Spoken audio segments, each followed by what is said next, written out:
Does everyone's audio sound good? Mine sounds pretty good. I'm not echoing, am I? Because I don't usually use my MacBook. You're good. You're good. As soon as I press live, the camera stops. Yeah, Emmett's having a malfunction there. There we go. There we go. Hello, everybody. Welcome back to Palantir Weekly, number 25. I'm here today with Chris, Dom, and Matt. Lots to talk about today. Lots of different stuff going on. A lot of things happen in the macro this week that we're going to spend a little bit talking about, and then we'll get into some of the Palantir specific news.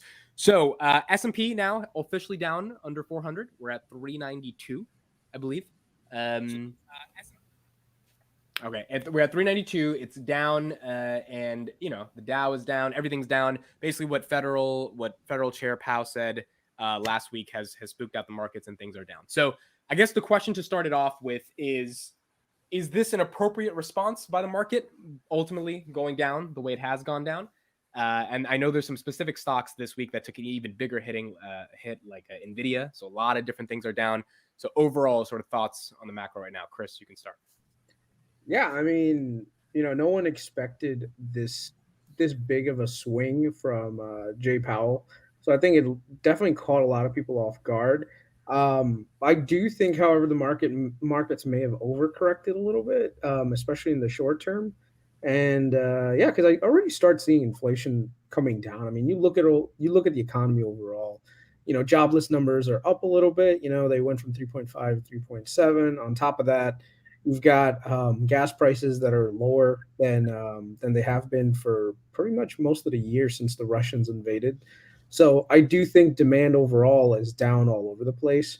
You look at Target's profit numbers have gone down by 90%. So there's a tremendous amount of deflation heading our way. So I don't necessarily think that it was the greatest idea to spook the markets as much as Powell did. But I can understand why he did. I think a lot of it was because people were getting a little too euphoric with, oh, well, starting next year, everything's going to go back to being normal again. Let's start cutting rates again. And that's not the case. So I think a lot of it was verbal posturing by the Fed just to get things to come down a little bit, which is fine.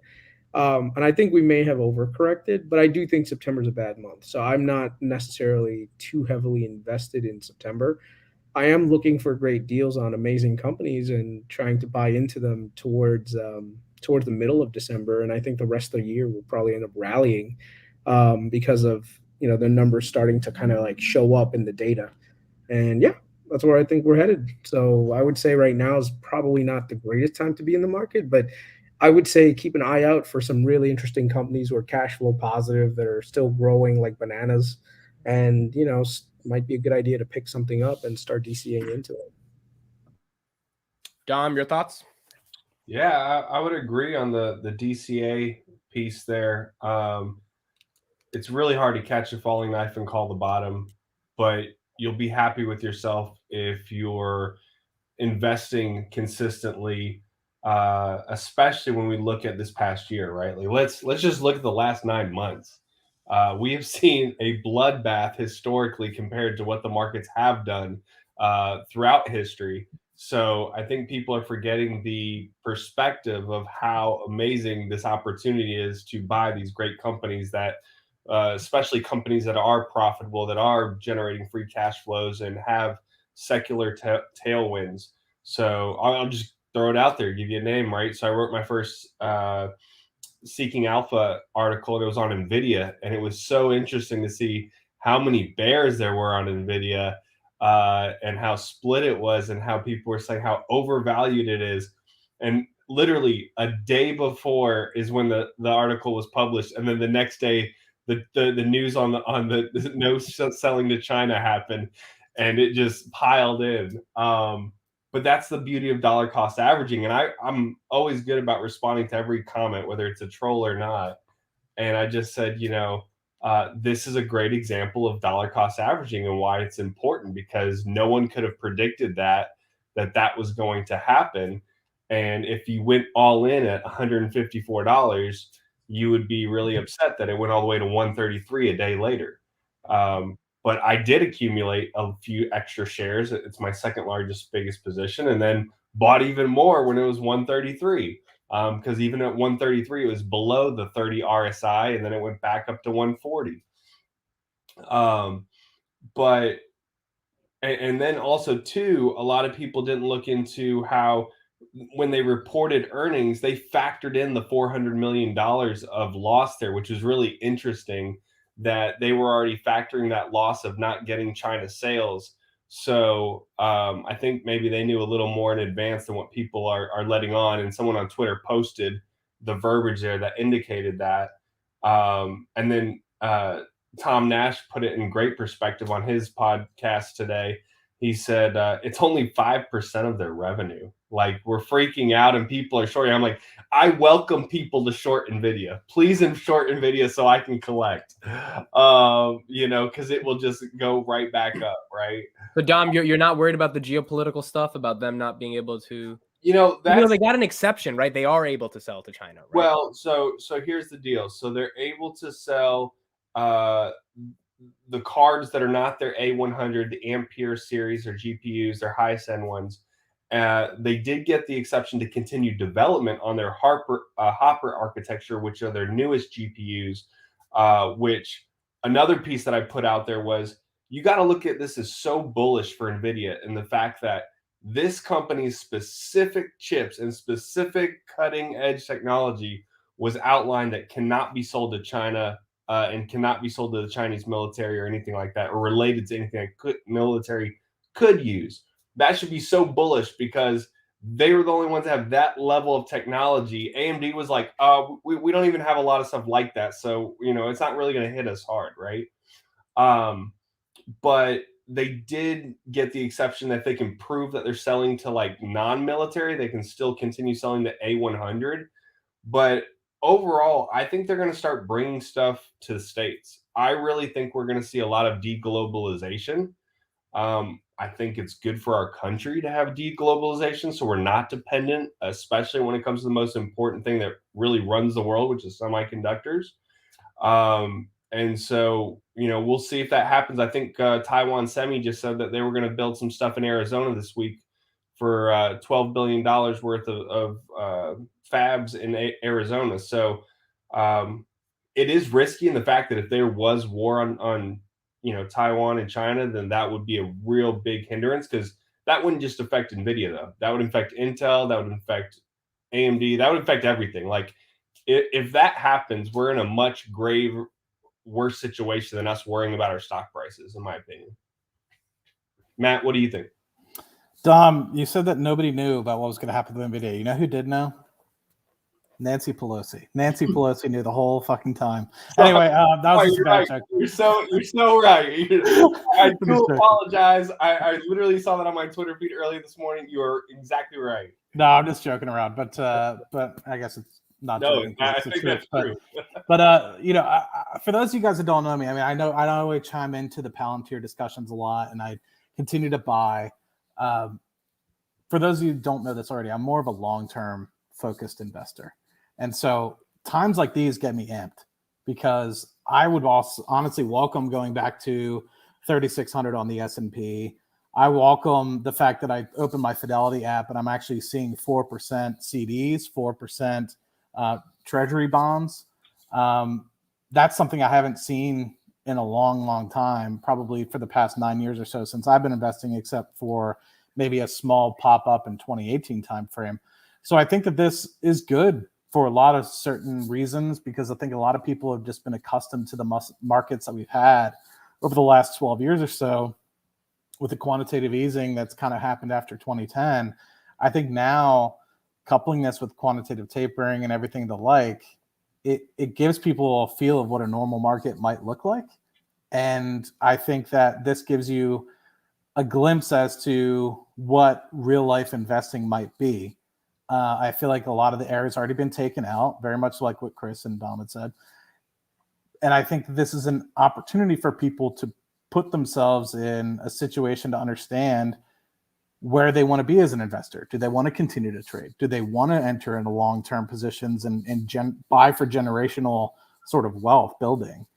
And I think that this is a kind of market that if you didn't lose all your money already, you can add consistently on a month basis and be able to set yourself up for a great foundation over the next 5 to 10 years.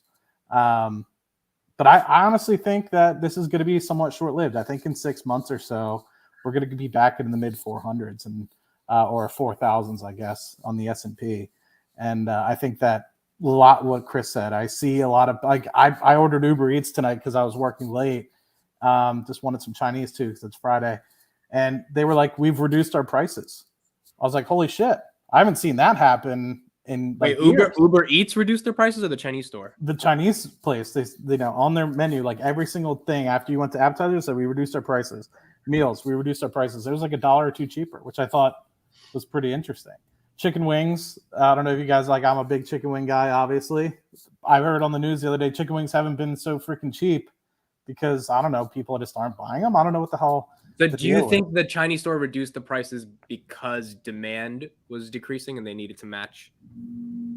Yeah, demand? no one's got Possible. money. You know, people are in a much worse shape than a lot of the numbers are starting to let on, right? If you look at the total amount of money that's being pumped into via credit now, because now people are kind of dried up on their savings, and now the borrowing is starting to go up. People starting to reach into their credit cards to pay for things. That's not good, right? There's been also a lot of scaling back of buying things from like retail outlets, Amazon, everything else. So now what's happening is you have all this supply that was supposed to be delivered over the last year that's just showing up at people's doorstep. Well, not people's doorstep, but a lot of these companies' warehouses. And now the demand's dried up, right? So how are they going to be able to move their product? Like imagine right now you order 10 sofas thinking that there was demand for 10 sofas, and now the demand is less than one sofa. You're going to have to reduce your prices. Otherwise, you're literally going to be sitting on something called dead stock. And dead stock is horrible during high inflation because that just means that you have money that can be allocated to other things that are income generating, but instead it's literally in your balance sheet on your inventory rather than physically in cash. And especially if you have to borrow money, like imagine right now you borrowed money to buy 10 couches and now you've got 10 couches sitting in your warehouse not being sold. You still have to pay the interest whether or not those couches are sold. So your margin last year may have been 30%, to make a profit on selling those couches. So maybe right now you're like more likely to sell at a 20% profit or even a 10% profit or even a 5% profit just so that the inventory gets moved quickly. So a lot of stores right now, they're having a lot of those issues. So a lot of retailers are going to be cutting back on prices on things. Now, here's the thing. It may not be 100% noticeable all over the country, but if you look at some of the data that's actually starting to come out, it is starting to get to a point where I'm glad that, Matt, you brought up that example of Uber Eats pricing that's coming down, because I'm looking at it more from the commodity side. So I see there's been a tremendous amount of demand destruction on the commodity side, and commodities are led the market early in the year that pretty much rose the inflation because those are a lot of the inputs that goes into producing things, and a lot of those commodity prices have kind of crashed a little bit. Can you be specific about which ones? Yeah, so like anything that's like metals, right? Raw materials like that. So feed grain has been going down. Beef is actually starting to go down. So all the things that last like earlier in the year were like, oh my God, there's so much demand for it. All of that stuff has dropped off. Energy, believe it or not, is actually starting to drop off too. Like me and my wife right now, we're in Nashville. That's why I'm not at home. Well, I'm at a wedding, and we filled up, premium for, well, how much was it, dear? Like 3 something? Yeah, like 3. First of all, real 30 quick, minutes south of you, it's like 375, I think, maybe even less than that. Yeah, so which is surprising because we've been paying 4+ on our Lexus. Yeah, so it's been crazy. So now we're starting to see those gas prices come down, which, believe it or not, gas prices are a good leading indicator because everything else relies on the gasoline and petroleum economy to go from point A to point B or for production purposes. So if those prices are coming down, that's a good sign. Hopefully that trend stays and keeps going down for us, right?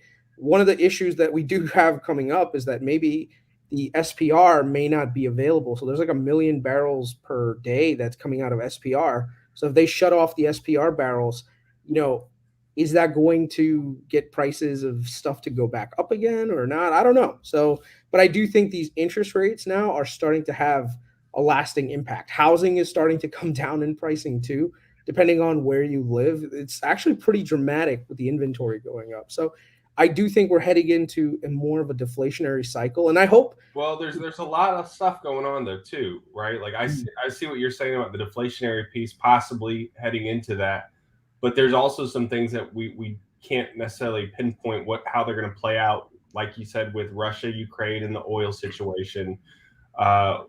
Also with what kind of rate hikes we get, and then we're seeing still more and more unemployment. We just saw Snap just cut 20% of their workforce. I don't think we're out of the woods yet. I think you're going to see a lot of companies that don't have a high generating free cash flow and profit and strong balance sheets letting go of workforce.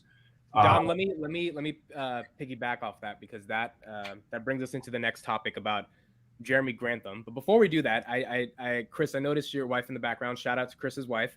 I've stolen Chris. Hi, actually. Hi. Why not? Hello. Yeah. Hi. Hello. I know I stole Chris. I'm supposed to say Palantir to the moon. I know, Chris. Go away. Go away. Get out of here. Go away. I know I stole Chris for the past 25 weeks from you. Yeah, thank you for sharing your husband. That's okay. You can have him. Yeah. No, because no. You have to sit in the other room and act like he knows what he's talking about, and you have to support him. Like, yeah, honey, what you said on the podcast was great. It's like, no, it wasn't. Like, I actually watch. I used to not like understand anything that you guys. You talk still about. don't understand. But Get out of here with your stupid But Palantir I've to the moon learned over nonsense. the past 25 weeks. Snowflake to the moon. Wait, We're hold on. Whatever. I have one more question for her. Why did you sell when Chris called you like a mafia boss and he's like, sell it all? Why did you listen to I him? was Because she actually listens at to work. Daddy. That's what it is. Daddy All knows right. what he's doing. My dad's not here. My Okay, dad's- whatever. Get out of here. Get out of here. Get out. Bye. Bye. No, I honestly don't know anything about my finance literacy all came from him because I knew nothing before. That's so right. I just trust him. Him and those nice eyebrows. Yep. Well, Nice. Well, I bought more this week, so when it is 725, I couldn't resist. Oh, I bought some. Chris is crazy right now for not buying, but I'm pretty sure he's going to buy very soon. But we'll see. We'll see. yes, well, again, shout out to his wife, friend of the channel. I'm sure the chat is going crazy right now. They love him. They love her being here. But yeah, definitely stole Chris for the past 25 weeks, so I appreciate you letting us have Chris. Now, Jeremy Grantham put out an article this week saying we are in the midst of a super bubble. So let me take a second to explain this, and then I want to get your guys' thoughts. A super bubble is basically economy crashes, and then it recovers, and then it crashes again, and then it really crashes. So in 1929, we saw this. The market went from 500 down to like 430, or down to 300, then went up to 430, then went down to 96. In 2001, we saw this. We were like 5,000 on the NASDAQ, went down to like 3,000, went back up to 4,000, then we went down to like 2,500. Now, S&P was at 478. We went down to 360, went up about, 36% back to 430. Now we're getting back to 390, and the last leg of the super bubble might hit us down much more below 360. And the reason Jeremy Grantham gave, for those who don't know, he's a perma bear, but he's gotten a couple of macroeconomic events correct throughout the past 30, 40 years, is declining corporate profits. So Dom, what you mentioned about Snapchat laying off more employees and tech companies laying off workers, that seems to say that if we're going to have declining corporate profits because of the macroeconomic conditions, once the market factors that in, there's going to be the third leg down of this super bubble, which means we get a real collapse. Yeah, I mean, it's really been super volatile right now. So to Matt's point earlier, I mean, if you're not a long-term investor and you're a trader, you're playing a dangerous game, and you better be on point with your technical analysis, because the market's moving erratically every day. And you could, other than Pelosi, you couldn't have predicted how that NVIDIA play was going to come out. The same thing could be if China decides to invade Taiwan one day or overnight. You're not going to be able to recover from the market moving that fast, right? So my guy Chris, man, this is the benefit of DCA. It's just consistency. It's consistency. It's knowing. But Dom, the super bubble though, like right. But why would you try to time the super bubble? You could miss that third leg. You could gain that third leg, and the statistics say that when you hold your stocks throughout the years, each year it's those 10 days that the stock market moves the most, that if you're not in the market, then you miss out. I would rather be fully invested and just take my lumps, and each paycheck just keep dollar cost averaging on my companies that I know have a strong balance sheet, no debt, free cash flow, and tailwinds and founder led. I'm going to roll my dice and diversify and make sure that one of those winners cancels out all my losers. And I want to add to that, because I saw an interesting article today specifically highlighting since Jerome Powell has taken office, if you invested $1,000 or just any sum of money, even through these two recessions, one being the pandemic and the second being what we're experiencing right now, you'd still be up 46%. So that's an annualized, 10% a year, which is pretty impressive considering the fact that the market has retraced as much as it has in the first half of 2022. So I think that just goes to show you that even though there's these peaks and troughs, and it goes back to what you were talking about, Dom, you have to realize what game you're playing in, right? And I talk about this a lot on my channel, so I'm not trying to, take over Amit's channel because it's obviously his culture and what he's doing. But I think about 5 things, right? And I think a lot of people, they might see, Chris is doing one thing versus Matt doing another. And some people might side with Chris, some people might side with me. And it's all dependent on 5 things. What's your objective, right? What's your time horizon? How long are you looking? Do you need this money today? Do you need this money in 20 years? Thirdly, what's your risk tolerance? I've invested in things knowing wholeheartedly that they could go to 0 and it wouldn't hurt me because I have a 4% portfolio allocation. And that's happened. I'm like, you know what? This is 40 grand. If it disappears, shit, I lost 40 grand, but my opportunity was $400,000. And that's what I evaluated it at, is something that could go up 8, 9, 10x. And I was like, you know what? I have 40 grand. If I lose it, I lose it. And at the end of the day, it was only, a certain percentage of the portfolio. Fourth, which I think is also important, how much time do you have to dedicate? Sorry, Chris, I know you were going to say something, but I have 2 small points to add left, and hopefully this is pretty enlightening for some folks. Take your time, Matt. Chris has taken up enough time on the podcast. No.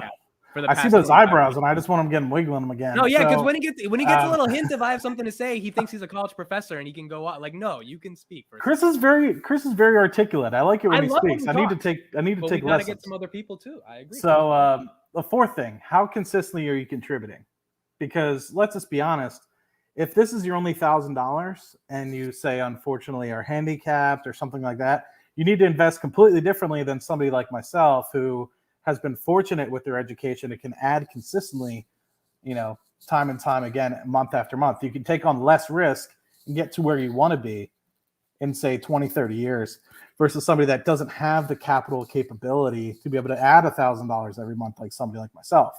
And then fifth and lastly, which I think is the biggest point, and I think a lot of people on Twitter get stuck with this, and they just assume based off of what people are doing that it's the way to go. But how much time do you actually have to dedicate daily to the market?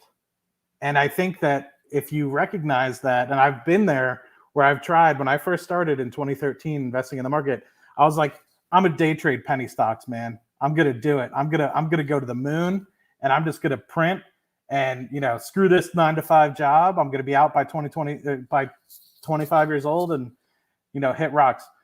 And it came to the point where, shit, I had a meeting to go to. And in between that 60-minute meeting, I come back and the stock's down 20%.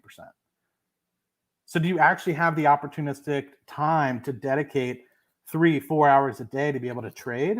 Or are you just lying to yourself?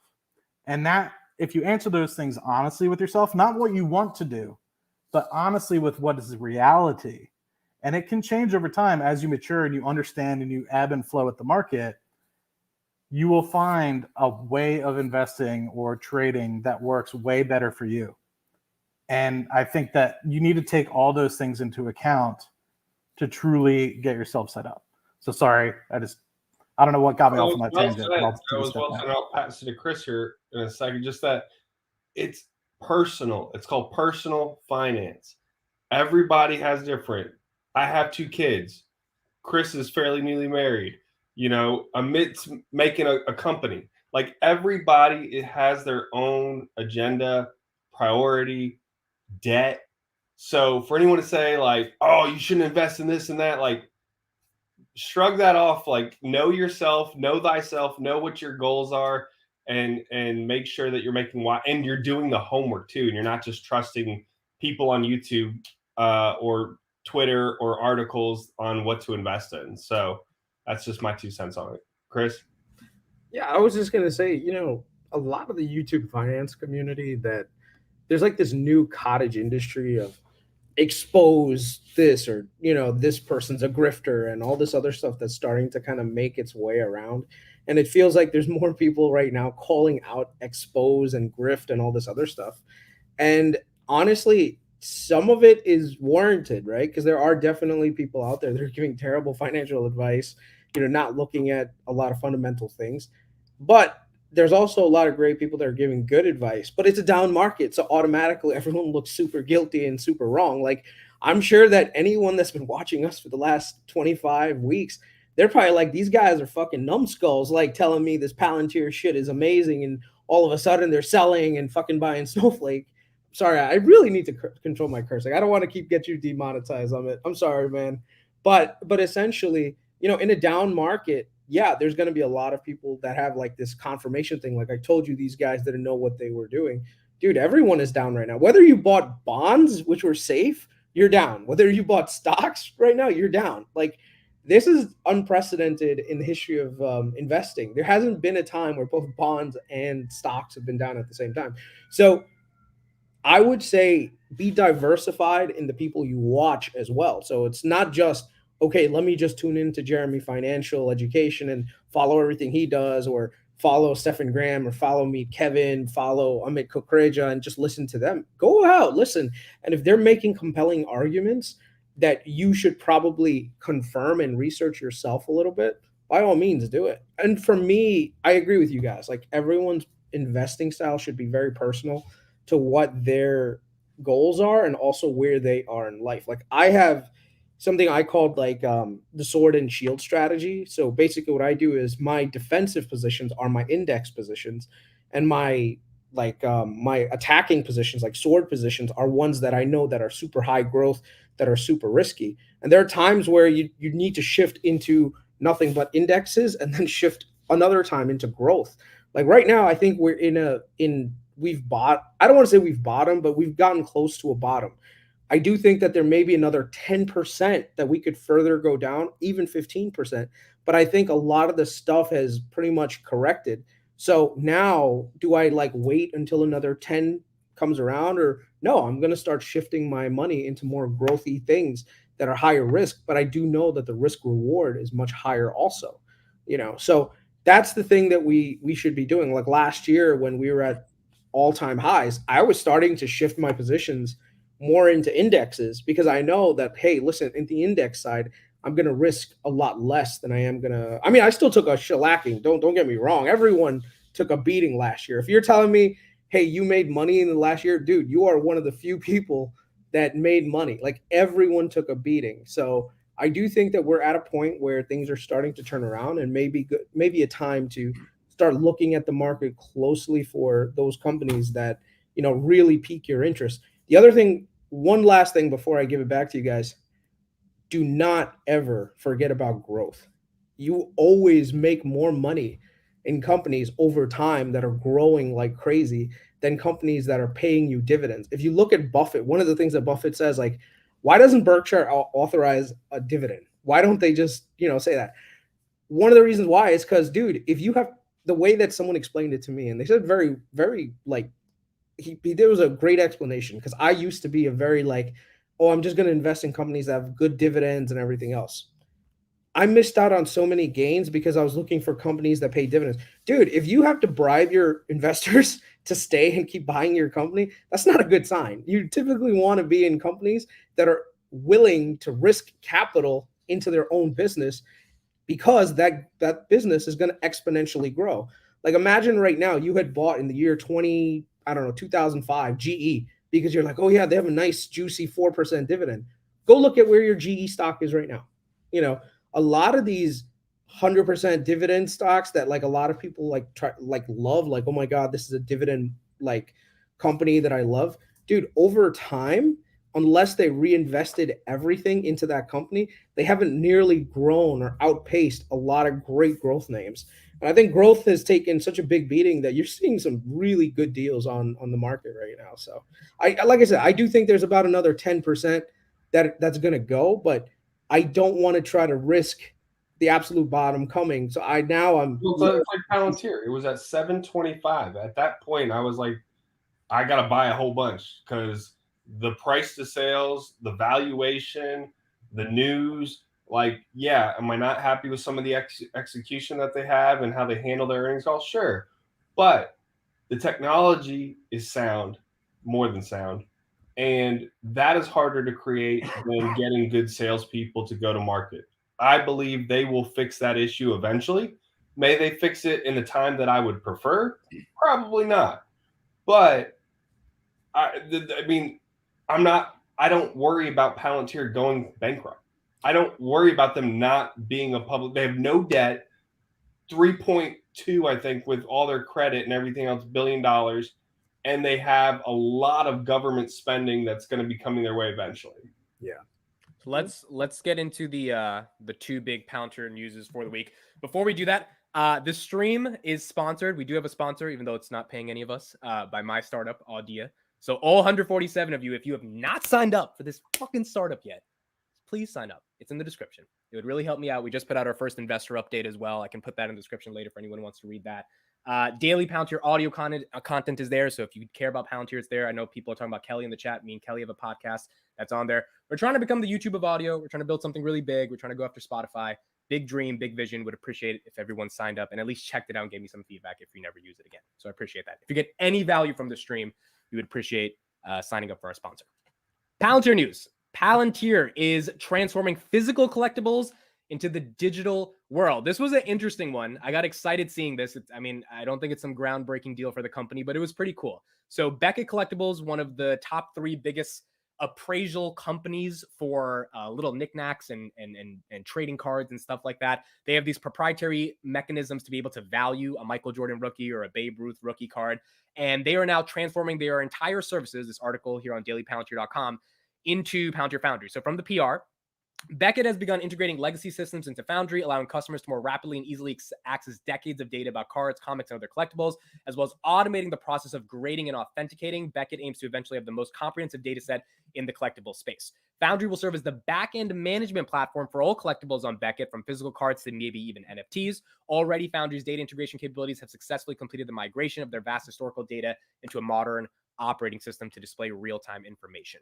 So I guess I want to start off with Matt here. I think you and me are aligned here that Foundry is an operating system and that there's so many different verticals they can operate in. What were your raw thoughts when you saw this PR come out this week? I was excited. The first raw thoughts, though, was I was wondering how large the deal was. But actually thinking about the back end piece of it makes a lot of sense. And we didn't just start from, say, when we started using it in 2017, we didn't just start from point forward time series data, right? We weren't just looking at what the pressure trends were and everything we had to go in the back end and have that data. And it's from all the way to some of these wells have been producing since 1996 that we're now utilizing in our platforms to view in the Gulf of Mexico.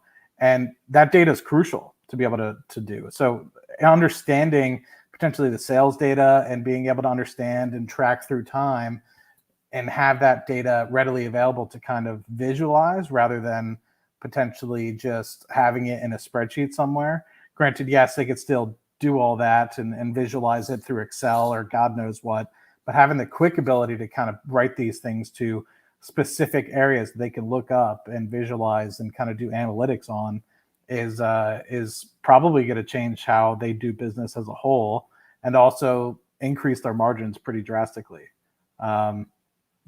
So anyway, it seemed like things were a lot for them, very compartmentalized. And now it seems like it's one big system that they can work off of.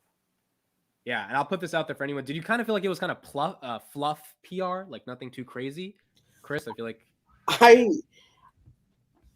I mean, honestly, I've never heard of Beckett, so I don't know. I don't do a lot of collectibles, so maybe it's just. But there is a big industry for it. Trading cards is a huge industry. I definitely think there's probably a big industry on collectibles. I just never heard of Beckett, And so I was like, man, y'all are really reaching into a lot of like even the partnerships that they've been announcing lately. I'm like, man, when are y'all gonna have like a Fortune 500 company on and say, hey, we partner with Palantir, who's doing this entire giant business transformation with us, right? Like, on it, I'm gonna go back and just say, like, if you look at Snowflake, Snowflake partners with so many big companies now, as opposed to Palantir, who's not partnering with. But You know, they I announced a video on ExxonMobil today, right? was there. I didn't see that. So, Yeah, there's a whole big article about how ExxonMobil is using Foundry to do new features for their mobile serve cylinder condition monitoring service, helping them We deliver. knew they were working with Exxon though a while back, Right, right? but now they're publicizing. I think what we're going to see is a lot of the companies that maybe were on NDA or had to agree to certain things. Eventually, the cat's going to have to come out the bag, opposed to us just looking for domain names .Palantir Foundry. So that was positive to see that. And then the other thing with the Beckett piece was my take was, and it brought me back to my childhood trading cards because I remember those Beckett magazines and looking up the prices of the rookie cards and everything. But here it is, a company that's like so obscure you wouldn't think about technology and using Foundry and price was one thing I thought about, but more importantly, how fast did this company that probably doesn't have a super strong technical background take to use Foundry for Builders to get this up and running? That was what I wanted to know, was what was the lift to get them using it? yeah, I do agree that, believe it or not, industries that are still stuck in their ways, like of doing things in an analog fashion, they need the most help, right? Like a card collecting company probably needs Palantir more than anything. Because you remember, if you think about Snowflake and like a lot of these other companies like Databricks and stuff, they have their own engineering teams, they have their own analytics folk that can build things themselves. Whereas Palantir is like, no, you don't need all that stuff. We're gonna help you develop all that stuff by sending our folk like the FDEs into your company, help you set up pipelines and different applications that now your end users who may not be that technically savvy, right, can operate and do their job with a very efficient way. So I think there is definitely value proposition in what Palantir is doing. My only thing is, and this is the same thing that I saw with the interview today with, not was it today, yesterday, with Seattle Data Guy. He had an ex Palantir person on, which was, you have like, and the question that I asked was, why isn't Palantir more mass market, right? And the answer that he gave was actually pretty much confirmed what I was thinking, and something with Code Strap kind of put out there, which was, is that in the current iteration of Palantir and how they're selling it, it's not nearly as scalable, right? And a lot of businesses right now are still in the phase where they want to have a product that can be scaled, right? And it's not a huge product. They can try it out. It's a light thing. They can integrate it with other companies' stuff that may end up being utilized, and that limits Palantir's total addressable market. But the one promising thing that he said, which was in my opinion really good, which was, there isn't nearly the amount of technical complexity in Palantir to the point where it can't be scaled. It's more of an operational decision right now that the folks at Palantir have to come to terms with and start selling. Like, he gave a great example of a product that Palantir has called Slate. And one of the forward deployed engineers and some of the people that worked on Slate came up with another product in the future called Retool that a lot of people are using now, but it's technically, I don't want to say a copy, but it's a similar product to what Palantir has in the product called Slate. So a lot of these people, like, and we saw the whole like PayPal mafia, the Palantir like mafia thing come out. That's exactly what it is. And that's what worries me a little bit too, because it's like, why can't you retain these people and have them create products that then can be sold to end customers, and that are not just like doing their own startups and selling your product more successfully? Like, y'all need to figure that out. Adam said this is fake news.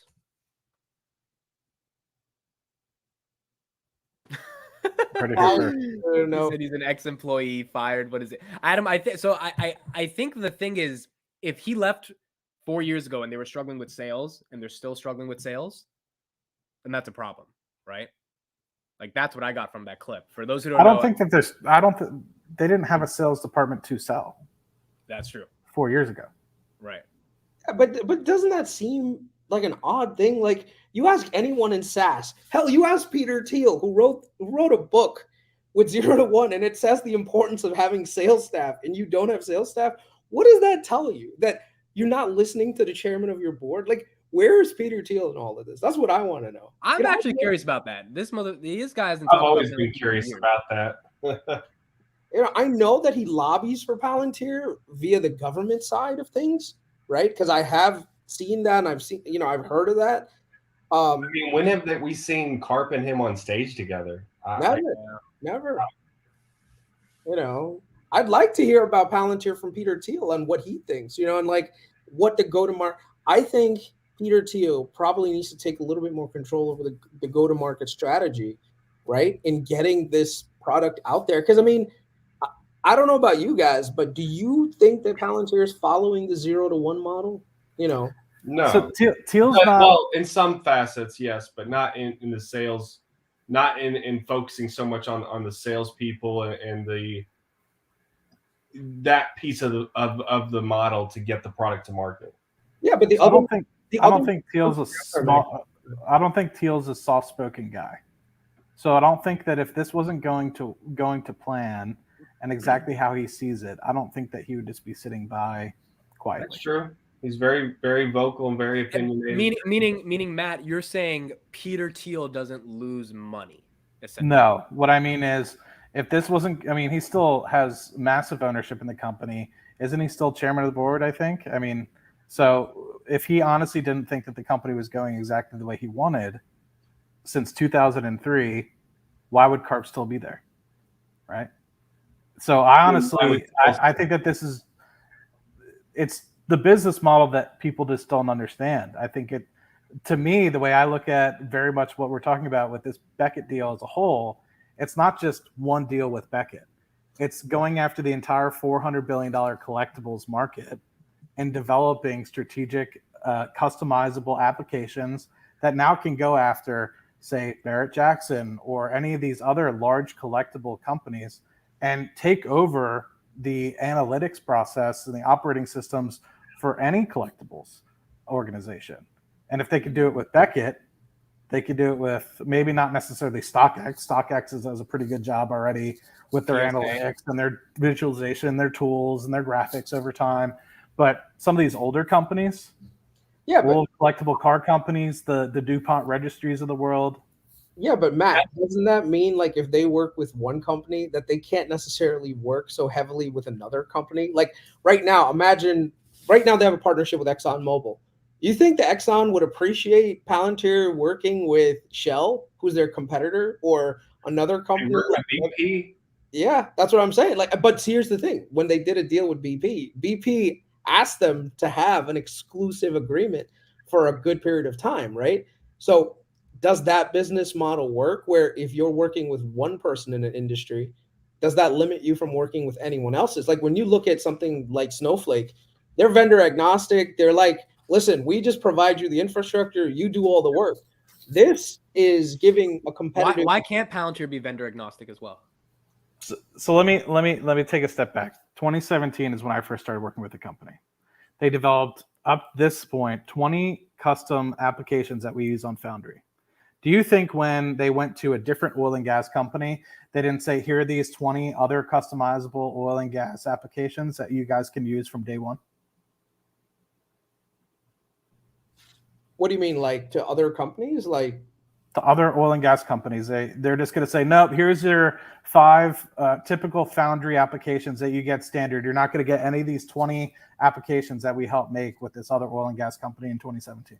No, I know that. You're absolutely right that they helped you guys with it. But then how would your company appreciate the knowledge that they paid for essentially by doing all the heavy lifting? How would they appreciate the second and third party who are going to get it that basically is going to be able to do the same thing now that you are? Like that competitive advantage for your company is gone now because those same applications can be ported over to your company's competitors. To right? me, it's the same thing as using Schlumberger for cementing, Halliburton for cementing. I mean, you go out to get the best bid for your company and whatever works best for your company. I mean, they're a service provider just like anybody else. Yeah, but does Schlumberger versus another one give you an overall competitive advantage, right? That's so meaningful. Like one of the things about Palantir is that it meaningfully is supposed to give you a much more competitive advantage, whereas a company that's just going to do a standardized project like doing shell casings for you guys, right, with oil. So that's the difference. Like imagine right now you saying, okay, you know what, both people can use performance enhancing products. That defeats the product, that defeats the purpose of having a performance enhancing product. You know, you want it to be something that's exclusive to just your company so that you can beat the competitor out there, right? And like But I it's not. Well, I mean, I'm I one think- of 3 oil and gas companies that uses Palantir, and I'm perfectly fine with it. I understand why a competitor would use it. no, So I don't. you're I- okay with it, but I'm sure your CEO wouldn't be happy if Palantir was working with another company that was your direct competitor. But You I know, think they're at the point where like they're at the growth phase now where they don't have to be so obliging to their customer base like they did before. I think they're at a point now at an inflection point where we're our own beast. If you don't want to just do business with us, then go work with someone else.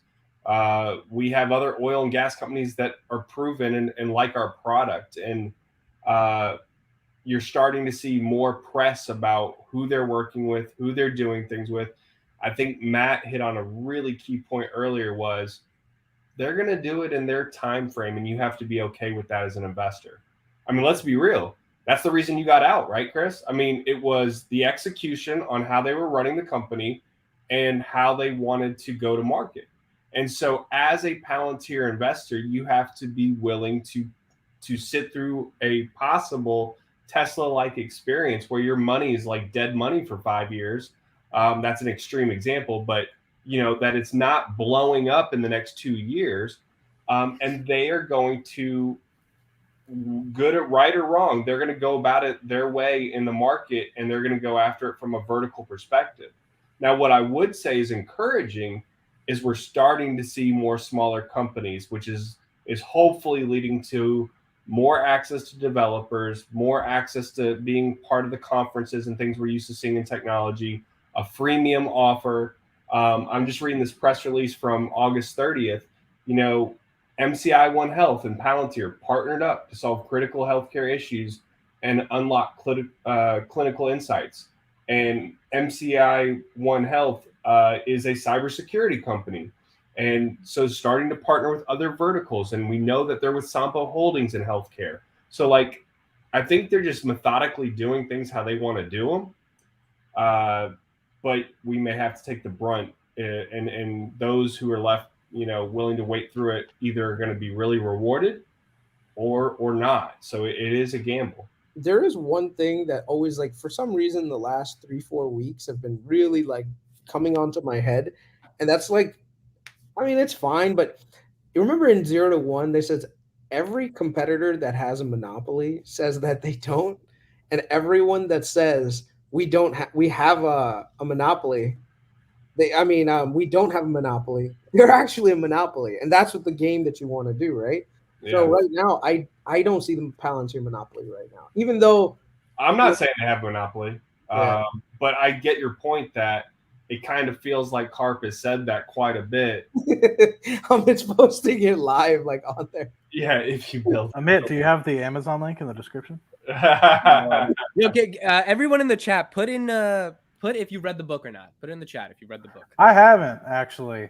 Oh, it's so Yeah. good, dude. I need to So go. there's a Barnes and Noble like literally 10 blocks away. I think tomorrow when I wake up and go get a nice bagel, a coffee, and He's talking about Check it Tesla out. right there. Wait, Dom, have you read it or no? Yeah. Okay. Yeah. I need to just go listen to it again, though. It's one you can read. Like, it's one of my books that you should read once a year. okay, I like to hear that. I read it in- I'm bad with reading physical Oh, books. Audible all day long. That's the Yeah. only way I can do it. Dude, there's actually, like, just go to YouTube and type in 0 to 1. There's amazing audio narration just on YouTube. So you don't even Well, have to. Matt, you don't even have to read the book. I mean, you can, but Peter Thiel gave a lecture on it in Stanford. Yeah, so it was the really book, like, good. that 1 hour lecture, it tells you whatever you need to. I mean, you don't need to read the whole book, but I think it'd be worth a read. And it's worth the read. It's definitely worth the read as well. What I really liked about it was that he gave live examples of companies and why they succeeded versus others that didn't, right? And so, Chris, you want to talk about the airline example versus Google? That's a great example to bring yeah. So, like an example is Google, which says that they don't have a monopoly on search, but they control majority of the search market, right? Where anything and everything that you want, you can find on Google. So guess what? It's a product that's super sticky, that's monopolistic, and that Google can make a ton of money on. And then airlines say that, hey, we can do this, we can do that, but they're in an industry that's literally they're competing against each other. And so they compete. They don't have any margins.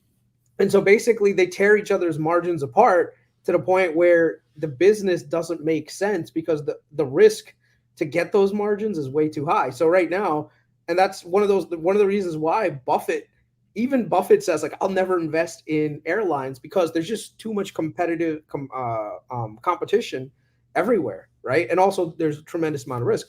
But that's the thing. If you want to buy into a business, you want to find one that's monopolistic that can dictate pricing and dictate like how things should work, and so that they can make money, right? Versus one where you're literally competing against an entire industry, and then literally you make no money because the margins are not there. What was the MCI Health? That was good insight, Chris. What was the MCI Health deal? Like, wasn't it? I forget how much it was. I was like going to write 99 million or something? I don't think they disclosed how much it actually was. Yeah. I didn't even Why is 99 million coming to? Am I thinking the Army deal like a couple months back? Yeah, you're thinking about the Army deal. Yeah, I'm like almost 90% positive they didn't disclose an actual amount, but I think they're going. They're doing it their way, and they're going after healthcare. They're going after oil and gas. They're going after supply chain, semiconductors. So it'll be really interesting to see what this conversation looks like, 24 months from now, to see if they've really captured some, because they haven't captured a market yet that other than government they can call their own. So it'll be really interesting to see if that happens. Let's pull up this thing over the weekend. This was a great article or concept by the Protocol, the Palantir Pack. So this is the guys from the PayPal Mafia. I'm sure you guys know them. Everyone in the chat's probably familiar with them. People who worked at PayPal and then left to start their own stuff. Obviously, Elon, Peter. We got some big ones here. Reid Hoffman, Max Levchin. These are the companies they've founded or co-founded. You've got YouTube, Yelp, SpaceX, Tesla. Then by investments, Facebook, Palantir. I mean, pretty much the culturally defining tech companies of the past 2 decades have been created by a lot of these men. So Palantir employees apparently are leaving the company or have left over the past 4 or 5 years to start their own host of startups like Affirm, OpenSea, Anduril Industries. And it's just really interesting to see what happened at PayPal kind of happened at Palantir. What were your guys' thoughts on this? My thoughts were, in a nutshell, that they really do get the best talent in the world, which reinforced to me that stock-based comp is whatever. Because if they're getting talent that's leaving to create some of the most amazing startups, then that means they keep getting the best talent, which theoretically should help them grow, once that talent comes to fruition. I have to do a little bit of research, but I have a theory about this. And it all stems from this concept that Sham puts out and Karp puts out, that they're an artist colony, right? That they're basically like, you come to Palantir, you become a forward deployed engineer, you learn all these things, and then you help build value, right? You help solve the hardest problems in the world. But then guess what? People leave and they start their own companies. Now, Peter Thiel, being the crafty investor that he is, what if you can invest in that idea that person learned, you put a little bit of money and it goes up and now becomes a $5 billion company? Dude, Peter Thiel and anyone who invested super early ends up getting their return like 5,000x, right? So I want to ask, is Palantir a growth company or is it an incubator of really good ideas that can be profited to end up from from some of these venture capital firms. Because one of the things that I realized while looking at the list of companies, they have a lot of VCs that are very like similar. Like, so if you were former Palantir, there's a certain number of VCs that are always throwing money at you, right? So my thing is, I wonder if Palantir is being used as an incubator. That's an interesting take. That's a very interesting take. I think it's just what Matt said. It's just a conglomerate of combination of getting the best talent and them learning the principles and learning the markets and technology, and then they have the idea, and then they're like, I'm going to go. I'm well connected. I know Carp. I know Peter Thiel. I know I can call in money if I need to. If I have a really good idea, and maybe even now to your point, Chris, maybe before they leave, they're like, hey, I got this really good idea, but I need some validation that I'm on the right path, that this is going to, like, I'm thinking of things the right way, and I'm not, screwing myself up here by trying to start this new company. So, yeah. But why isn't Palantir going after some of their former employees for making these products that might be mirroring Palantir? Like, why doesn't the person who made Retool, if it's a similar thing to what Slate is doing at Palantir, and they come up with a new product and sell it, why doesn't Palantir go after them? Why don't they knock it down? Like right now, imagine you worked at Google, you thought of a great idea, right? While you were at Google, you use Google resources to build your product, right? And then you're like, oh, see you later, Google. I'm gonna go and create my own thing. Why wouldn't Google come after you? So like I said, my suspicion is that there's more money to be made via the VC route, where you get in an early equity share, and then you're able to cash out after it's gone public with a 5,000% return, versus seeing Palantir go from a 17 billion to 40 billion. Like, you doubled your money. Whereas for VC, especially that's always in the VC space, right? Like if Thiel finds some young Palantir, but the difference is, when you're in the VC space, you don't get to necessarily work hand in hand in developing that founder, right? Whereas in Palantir, number one, you can screen all the people who are bullshit versus who people are the real deal, right? So that's number one. Number two is, that it's a proven technology that this person has developed that's actually worth investing in, right? Whereas right now, I just went and pitched you have to trust that I know what I'm talking about and that my product is doing what it says, versus someone who's formerly your employee. What their work ethic, their background, their education, that they're not bullshitting, and the product.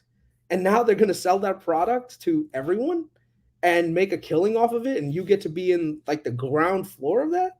That's amazing. Yeah. No, that's so fair. It's like I said, it's the same thing with with PayPal. All these people that ended up at PayPal, would you rather have bought PayPal stock in 2001 or get into a lot of these people's businesses at the venture stage, like YouTube? Imagine right now paying money to the YouTube founders. Like, imagine you got in early. But the thing is that they started these companies after PayPal was acquired. That's the one difference. Palantir hasn't been acquired yet, right? These are just people leaving Palantir randomly. I mean, I'm not doubting that Peter's getting invested in some of these great ideas. Definitely not doubting that, but I don't think that's the purpose of the company. Yeah. I think it functions as an incubator, Chris says, but not because they want to be an incubator, because they just happen to incubate, again, the smartest talent in the world. And it's hard when you have the smartest talent in the world. They're going to be trailblazers. They're going to want to do their own things because they're, exciting, ambitious people. And you got to live with that at the end of the day.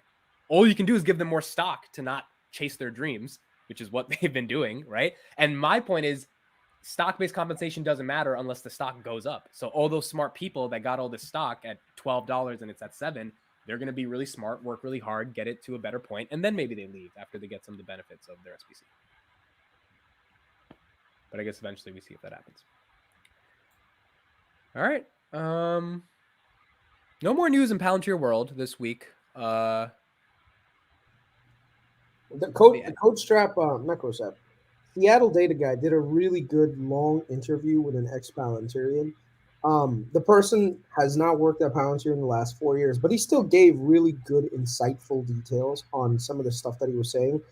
My biggest takeaway from there, which I found to be a positive, was that their management, even though it doesn't seem like it, from what he was saying, is that they're agile. They're willing to reinvent themselves. Like they've reinvented themselves over the last 17 years multiple times. Like they're not a rigid company. And that actually is a good thing, because I think that in the tech world, you cannot be rigid. You can't just say for a prolonged period of time, this is how it is and this is how it's going to work from start to finish. Like you need to pivot if it's necessary, right?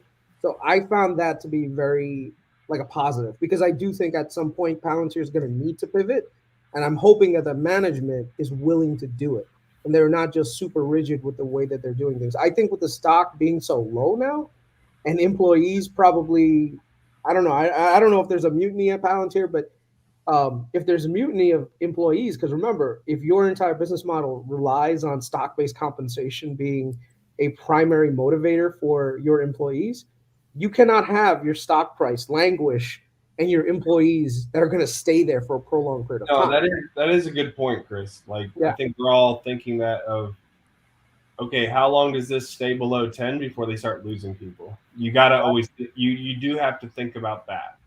I saw some different people on LinkedIn who were engineers at Palantir for 7+ years recently announced that they're leaving the company. So you do wonder that, right? Like if they say, hey, we're not going to be profitable till 2025, some people may not want to wait that long for their stock to appreciate, or can't. But I think you hitting specifically on talking about the company reinventing itself time and time again over the past almost 2 decades goes to show you that it's not about specifically selling software. You're selling a culture. You're selling the intelligence and the consulting aspect of the company itself, which might be the difference in the long run. A lot of times people look at things that are different and say, why would you ever get involved in something like that? Or that's not going to be a profitable business. But then they end up being some of the most profitable businesses in the world. People didn't think Amazon was ever going to make any money until they turned on the drip and they did things differently. And eventually they had a long-term vision that planned out. And I think that one of the things that I acknowledge that I bought into, it wasn't the software itself, but it was the culture of the company sitting there, not just trying to sell me on a piece of software, but sitting there for hours at a time saying, what are the problems you're trying to solve? And that's where we started. They weren't like, here's a software, go and use it. Yeah. They said, how are we going to help solve your industry's problems? And that to me was what made the difference between working with a Microsoft, an Amazon, or a Google, which we've worked with all three. No, you're definitely right on that. And I've spoken to sales reps at Palantir, and that's exactly what they started with me. We're like, what are your company's problems? How critical are they? How deep is the pain? And to your point, Matt, going back to that go-to-market, that it's so different, and Palantir shareholders have to be patient and endure. They are going about software sales differently than the industry. They are focused on getting business outcomes and customers seeing return on value as fast as possible. And they know after that point, that's probably they're not leaving us, right? Now we go on to the next one in the industry or the next project. And so they are focused on success from that perspective. And the technology stands on its own so much like that they don't have to do the whole upsell and worry about their renewal and being ousted out in year 2. But it is also a much more lengthier sales process to get that initial customer. So what you guys said was very interesting, because that is the exact definition of what a consultant does. Think about it. Consultant comes in, says, what is your problems? And they analyze the problem and they give you solutions, right? So that's also what an excellent salesperson does, though, if they do sales right. Now here's the thing, though. We've always said that Palantir is not a consultancy, but from what you guys just said right now, sounds very similar to well, even if they're doing consulting, they're not getting paid for fucking consulting. They're getting paid. So it goes back to that 3-step approach of how Palantir operates, right? The first step of that first 3 is trying to understand and get everything that they need to get. Then they get into the actual building of the actual software within the business and the operating system within the business themselves. And then thirdly is when they get to the software as a service, right? And that's when they truly see the revenue stream that they have been going after the first. It's like almost like you said, Chris, I'm not going to deny that it's not a consultancy piece. I agree with that. There's definitely a piece in that. But like consultants, they spend time to deliver a product, and then they get paid once. Whereas Palantir, they build a product that then they can charge over the course of however long that they're with the company and trying to build custom applications. Yeah, but see, that's the key right there. And that's why it limits their scalability. So if you go to Snowflake, they're not trying to sell you a solution. They're just saying, oh, you got a ton of data that you need to store cheaply, that you need to query all the time, that you are going to organically develop products around. Here you go. Here's Snowflake. Here's your data warehouse. You know, oh, you want to build an application that does X, Y, and Z? Hire a data engineer that'll build it for you. And here's the warehouse that they can connect. Palantir might become that, though. Huh? Palantir may become that after they get through all these industries. I wish they had gone that route 7, maybe 10 years ago. I was actually saying to Coach, if they had gone that route 10 years ago, they would have owned the data market, the data warehouse space, and done exactly that, where they could have just said, oh, you need a custom application built? No problem, we'll help you with it. Or we will train developers and other software engineers to be able to do it on your platform, right? Because that's one of the things that's amazing about Palantir is that you can have a guy who literally doesn't have that much coding experience and have them build operational applications, right? So I just think that they got so used to this business model, which believe it or not is a net positive if you're working with like a government client. But private companies, they don't want that.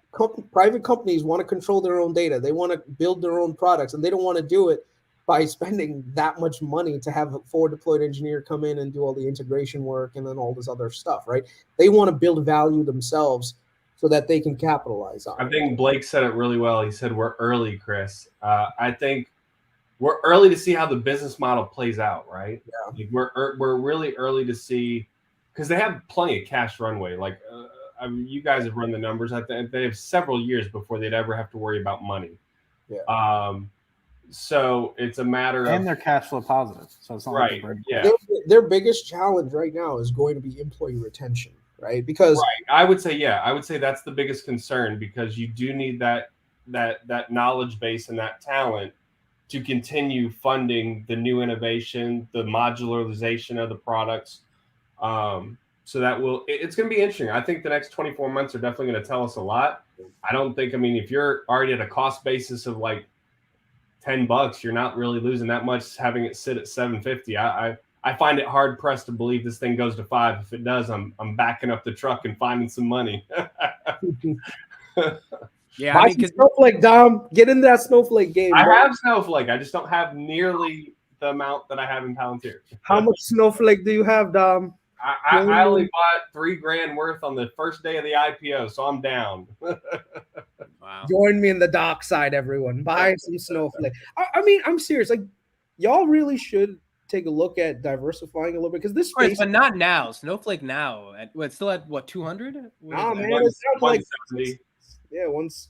But here's the thing: be opportunistic. Add a little bit of Snowflake too. You know, join me in the dark side. Yo, what do you guys think?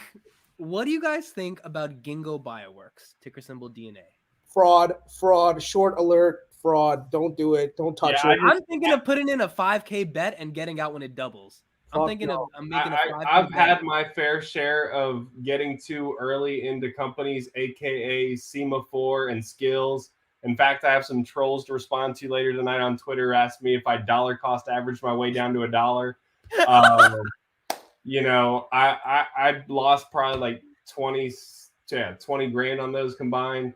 But DNA, it doesn't. It. Kathy Wood has 100 million. I'm not shares. making my investing decisions on what Kathy does. No, I get it. She's way more liquid than I am. I get it, but 100 million shares. You got to at least light up. at $2.30. She's buying 1 million shares a day for the past 2 She weeks. can afford to lose more money than I can.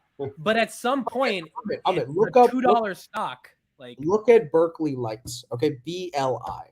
All right, you will see the most fucking tragic thing I know ever. that and skills. I know she got fucked on those. I know. Yeah. So why would But you? DNA wanna- seems like it has potential, given that, like, at least what I understand about it. Sham Sanker's on the board. It's a Read the platform. It's short not a report. drug company. It's a Read the short platform. report.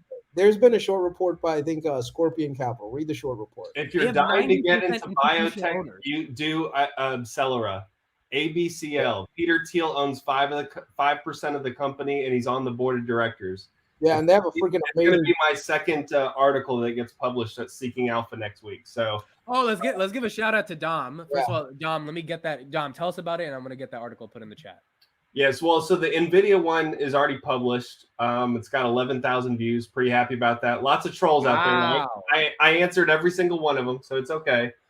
Kelly asked what my Twitter handle is. It's Dominic Rinaldi 9 at Dominic Rinaldi 9. And my second one will be on Accelera, and they have no debt. They have $1 billion in cash, and their burn rate's like 20 million on operating expenses. Dom, can you tell us a little bit the process of becoming a Seeking Alpha writer, real quick? Just like it's real easy. I was fortunate; they actually reached out to me, but you can just apply.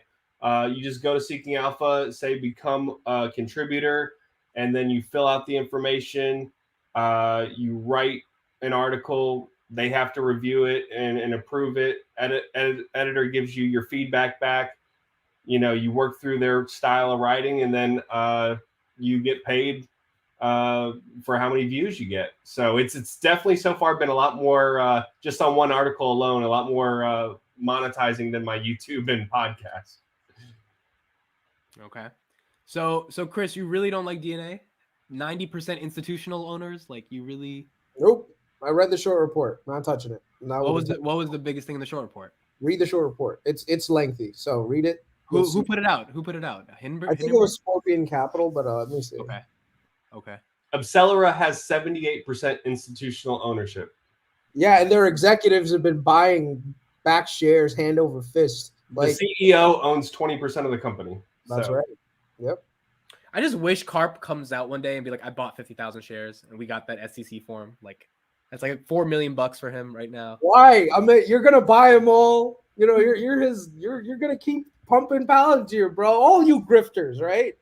We're all Palantir grifters, apparently. I would just love for him to buy some fucking shares. It would be by the way, no fucking company out there goes out and says, "Oh, let me find a random YouTuber and have him pump." Like, dude, I wish Palantir was paying me money to pump Palantir, but clearly Snowflake is paying me way more to pump Palantir. I mean, that's Snowflake, so Yo, what if you land a Frank Slootman interview, bro? I feel like you could. Yeah. He would actually come on your show. Like, he would come on. I think he would, man. I think he would. Yeah. No, but I like I use Snowflake actually. I was actually impressed with it. It's a very easy solution that you can link to like other things. Like, I love Tableau, and one of the great things about Tableau, you can just link right to your data warehouse. You could get all the data points that you need. You can set things up. It's very, very easy. It's the lowest friction product that you could ever imagine. That's the beauty of it. What did you guys feel about Kathy selling like 200,000 shares of Tesla to buy Nvidia 2 days ago or yesterday? I mean, she's playing a different game than us, man. Like, she has so much liquid cash. She has totally different objectives than we do. Like, the only thing I could infer from that is that NVIDIA is at its lowest price, its lowest 52-week low, and Tesla is probably going to continue fluctuating in a band of trading, and you're not going to get a chance at NVIDIA at this low price a year from now. That's my only speculation, and that's pure speculation. Okay. Yeah, I think semis have been unfairly beat down a lot. I mean, they're definitely in a downward market cycle because there's a lot of inventory that was built up. But I keep getting conflicting answers too. Like, some semiconductors are still in short supply and some are like oversupplied. And, like with NVIDIA definitely, I think, needed to get a bit of a hit because they gained so much money. Like, they made so much money because of crypto. crypto crashed. So now all these people that were buying NVIDIA GPUs to do Ethereum mining, they're not there as much anymore. So now, like, what is NVIDIA going to do, right? So just remember, they weren't banning Intel, Qualcomm, or anyone else selling to China. There's a reason why they don't want those NVIDIA chips going to China. because they're amazing chips. They're the best technology. And 10 years from now, what things are going to be running? You need semiconductors to generate all the data, period. Yeah. I agree. All right. That's it for us. Thank you all for being here. Wait, Amit, before we go, Yeah. I gotta just ask Matt something. Matt, you're in the energy space. Yep.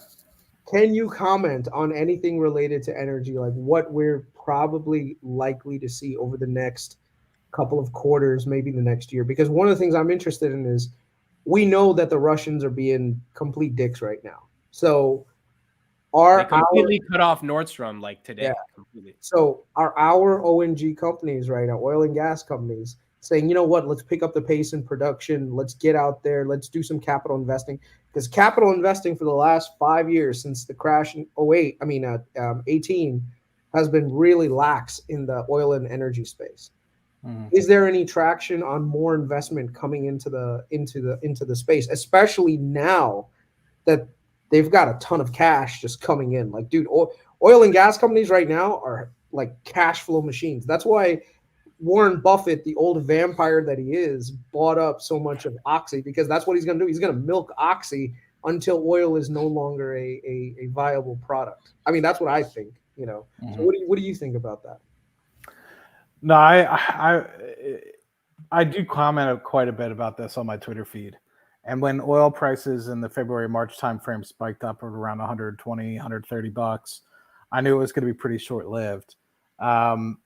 The thing that I think is bullish for oil and gas at the moment, more specifically oil, is what was I just going to say? Oh, the competition for, say, super major oil companies and a lot of other, say, international powers that be, say your BlackRocks, your Vanguards, are really focusing on the transition, right? And with that, you're going to have competing capital, maybe not 50%, but upwards of 15 to 30% of the capital of the super major oil companies and the European countries, Totals, which is now Total Energy, Shell, BP. You've seen a lot of their capital start to move towards renewables, and their investments start to move towards that as well, while they're not necessarily going after growing their oil and gas businesses. Some of them are actually shrinking. BP announced that they're going to try to shrink between 2019 to 2030 their oil production by about 40%, to which they've already, I think, gotten close to 15 or so percent down from that time period alone. So that just goes to show that they're going to be focusing on more about margins rather than growing over the long term. The benefit, though, I think you could see is the opportunity for, say, the smaller companies like an Oxy and companies that aren't necessarily as challenged in terms of trying to be directed by the BlackRocks and Vanguards of the world to get into, say, the renewable space, allows them to pick up good oil producing fields from these companies as they divest and try to expand their margins in good places. You've seen Exxon selling out recently the California business with Shell, which was a $4 billion deal announced yesterday, which is still a hugely profitable business. It's just they'd rather take $2 billion for Exxon and invest that in Guyana, where they get huge margins. So that's how the oil place is going. I see the majority of the oil not necessarily growing out of the Middle East, not necessarily growing out of the United States, but South America, where you have Guyana truly in its infancy, coupled with Suriname, and then also some natural gas discoveries coming off the coast of Colombia. Natural gas is so in terms of where oil, I don't think it's going to $200 a barrel. I think it'll probably stay anywhere between $70 to $90 a barrel in the long term. Yes, it'll spike out, it'll spike down, but I think over time it'll average between the $70 and $90 a barrel. Natural gas is very different. Natural gas, as you guys discussed, Nord Stream has been cut off. Nord Stream was what was basically feeding all of Europe from Russian gas. which is why, as you've seen probably over the past year or so, natural gas prices went from about $3 at Henry Hub to spiking at one point $10, and it's only going to persist beyond there. Reason being is when you're able to sell natural gas in Asia and the European markets at $30 an MCF, and you have it for sale at $3 an MCF in the United States, you're able to export that through LNG facilities and sell that at a $27 per million cubic foot margin. So what's going to happen? People are going to, instead of sell it locally in the United States where supply is plentiful, they're going to sell it to where supply is low, which is now Europe. So I think it's a good thing in the short term for, say, U.S. oil companies, oil and gas companies. What I fear is and what I don't have a good knowledge of is where the price stabilizes. Because is it going to be $10 an MCF in the United States? Is it going to be 12? And at what point are we going to bring on enough supply from places like Trinidad, places like offshore Colombia, places like the North Sea, which is getting back after it again, places off the west coast of Africa? There's some good LNG exports that are coming online in 2020, late 2023, early 2024 off the west coast of Africa. Where is the price going to stabilize? That I don't know. I always thought that something like this was going to happen, but I did not foresee it, because I obviously saw the discrepancy between what Europe was paying and what Japan was paying for natural gas. I didn't think it was going to go past $6. I thought prices from, at the time, Europe and Japan were averaging about $13 to $15 probably 2-3 years ago. And I thought that things were going to kind of equalize to the $6 to $7 range. But now that Russia's completely out of the picture, it's completely changed what my thought process was. So I'm kind of neutral on oil right now. It could spike up. It could come back down. I think $80, $85 is a good price for oil here. So bearing any sort of war or anything like that, that changes supply constraints again, I think 85 is a good price for oil. Natural gas, I would keep a good eye on it, and you'll find out within 3 to 4 months how crazy it's going to be. Because from what a lot of people are saying, and I haven't really done much research over the past couple months, the caverns in Europe have not nearly bought as much gas as they should going into winter. And primarily the heating source for not even just the United States, but for Europe, is through natural gas. A lot of people in Poland and many others used to get their gas from Russia, and that is no longer the easy source of supply. We've already seen prices 10x, maybe not 10x, but 5x for sure in Europe. And my anticipation, and from what I've heard internally at the company, they're testing much, much higher for natural gas prices, potentially 2 to 3 times where they're at today in Europe. So I think it's not really oil that folks should be considering as an investment thesis going forward. It should be natural gas if people are truly trying to look for an opportunity to make money here. So the reason why I bring this up is because a lot of the stuff that we're seeing is very reminiscent of post-World War II. Okay, what I mean by that is we were the only dominant player in the world that was economically viable.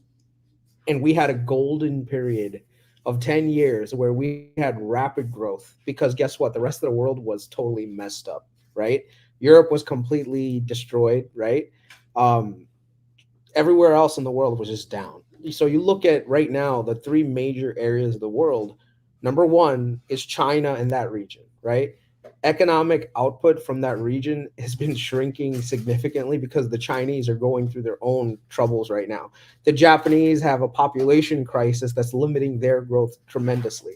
And it's the same thing with the South Koreans, right? India is growing pretty well, but they're nowhere near what China is. Europeans right now are stuck with high price of energy. And so a lot of their products and production is going to be very challenged. So operating a business in Europe right now is probably this is like one of the worst times to operate a business where is everyone going to put their money? And that's the $1 million question, because from what I can tell, the US is the best place to park your money right now. So with the US being down so much in terms of the market, where do you think we're going to go for the next 10 years? Which country in the planet has stability, has energy independence, quote unquote, because majority of the US, we are still pretty energy independent, right? We're innovative. We have amazing tech companies, right, that are growing nonstop, that we're on the forefront of developing technology. We have a stable government that's not a dictatorship. Dude, the US, a lot of people were thinking, oh, you know what, China's just going to come in and they're going to be the new superpower and the dominant force of the world. Dude, I think the US, our best days are still ahead of us, and companies like Palantir are going to lead us the way. And Yeah, that's a perfect way to end this. And I have a quote here from one of my favorite investor friends, Brian Feroldi. He says, "If you focus on long-term outcomes, expect to be misunderstood in the short term frequently." So for all you Palantir shareholders, it's okay to be misunderstood right now. Hold strong. Yeah, and buy some snowflakes. I got to bounce, guys. All right, guys, we're out. Thank you, everyone, for joining. We'll see you next week on Palantir Weekly. Thank you, everybody. Thanks all.